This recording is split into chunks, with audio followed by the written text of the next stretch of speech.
This is how we transformed our lower deck in 2 weeks. Due to some foundational issues, we had to tear it down. As you can see with the steps, they're quite slanted. And I'm so sad to take down my 7-year-old's rope. She loves climbing it. Plan is to actually add some shade walls, as our deck does face west and also mostly south. But once that afternoon sun comes in, it's hot. We made it a family affair by starting to get everything cleared off. And again, I took this as a learning opportunity for my kids, as I want them to be comfortable around tools when they grow up. If they ever need to do something, they can. And due to popular belief, these transitions actually don't work. You have to put in the hard work. But it would have been nice. First, I had to start sanding down the entire deck. Last time I had stained this deck was almost 7 years ago, so the surface was looking a bit rough.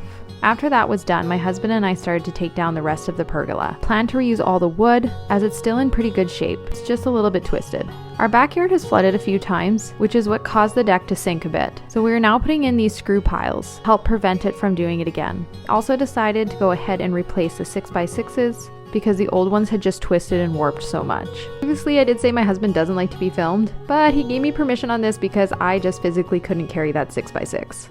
And not gonna lie, he looks good doing it.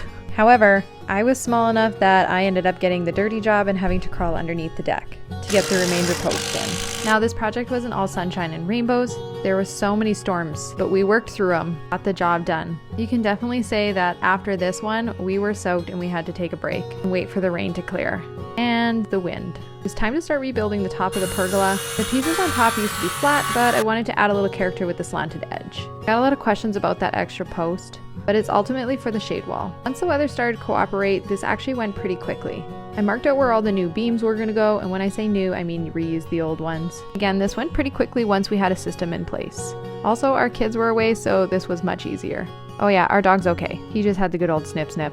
I ended up going with a sealer for the deck instead of a stain. It does have a bit of a tone to it, but it keeps that natural look of the cedar.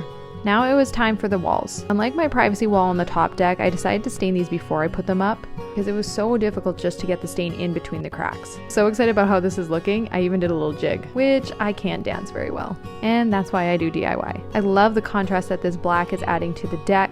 Again, this wall will give a shade from the south. My daughter wanted to help again, so I safely showed her how to use the nail gun. Yes, I should have had her had glasses on. This deck is becoming so dreamy. Furniture finally came in that I was waiting for so long, and this deck is the deck of my dreams. So here's the before and the after. This deck is now a retreat for our family. If you love home DIYs, stick around. I have more to come.